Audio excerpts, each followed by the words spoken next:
Hey gardeners, welcome back to the channel. In today's video, I'm going to give you guys a beginner's guide on growing herbs. So let's jump right into this video. So when it comes down to gardening, something we all love is growing our fresh herbs to utilize in the kitchen. Especially since different types of herbs have different type of culinary uses, not to mention the hundreds of different herbs that are out there to grow. From rosemary to mint to basil to lemon balm, there's a wide range of herbs for you to choose from to grow. So coming to our very first topic is the container in which you'll be growing your herbs in.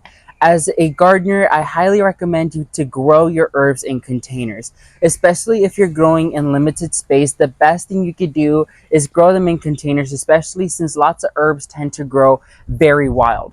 In this case, I'll be growing spearmint as well as sweet mint, and so both of these tend to spread like wildfire if they're grown in the ground. So by growing them in containers, I'll be limiting how big they could get. Unlike rosemary and like lemongrass, those have limitations, so they don't get too big. Now when it comes down to growing them in a container, I'd recommend using a well quality potting mix, as well as it having perlite and it being aerated, because that brings us to our point number 2 is when it comes down to watering, herbs love to stay hydrated, but they do not like to sit in wet feet.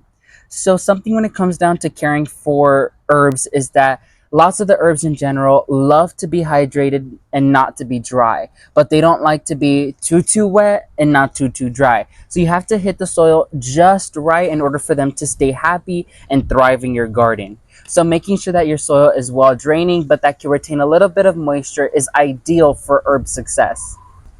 And having a set watering schedule for the plants to be watered at least 2 to 3 times per week, especially if you live in a dry climate, that's what I highly recommend you having. If you have drip irrigation, set up drip to the containers and you'll see your herbs stay happy and thank you for the constant watering.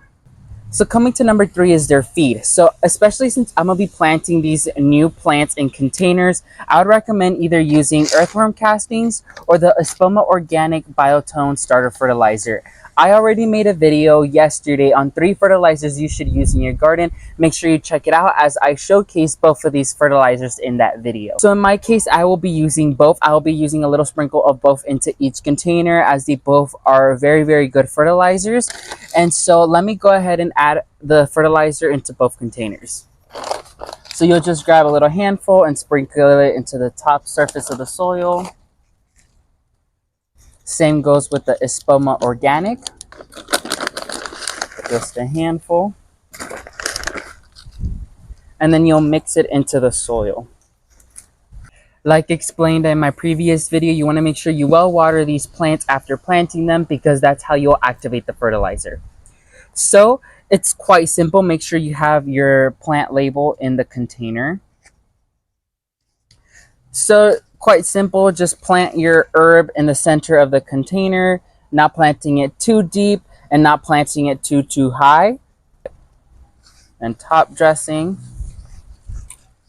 like so, tapping the sides. Now onto my sweet mint.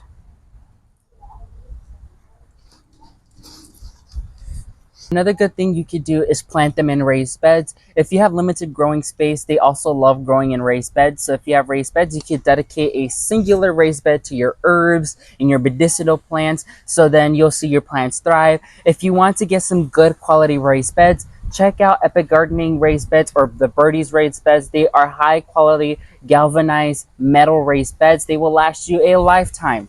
And so you could check it out in the description box below. I'll be leaving a link. And make sure you use my discount code, the Ultimate Gardener 5, to get a 5% discount on your entire order. So now a quick care guide. You want to make sure they maintain well watered, as I explained. You want to make sure that they are placed in full sun, as the majority of the herbs are full sun loving plants, 5 to 6 plus hours of direct sunlight. Make sure that you have a vigilant eye. Herbs tend to get diseased quite easily, especially if they are not treated well. They could get quite diseased quite quickly. So a few ways you could deal with that is by treating them with neem oil or by cutting back the plant completely. Finally, to our final and most important point is the maintenance. When it comes down to herbs, especially mints, you want to make sure you cut them back, because that will help them promote new growth and new tender leaves for you to enjoy. So once the plant gets really big and it's spilling over the container, just go ahead and go through and give it a nice haircut and you'll see it rebound perfectly fine. So leave me in the comment section down below, what herbs are you growing and which one is your favorite? Make sure to leave a like underneath this video and subscribe to the channel if you aren't already. Thank you all so much for watching. May God bless you and your entire family, and never forget to grow big, ultimate gardeners. Bye everyone.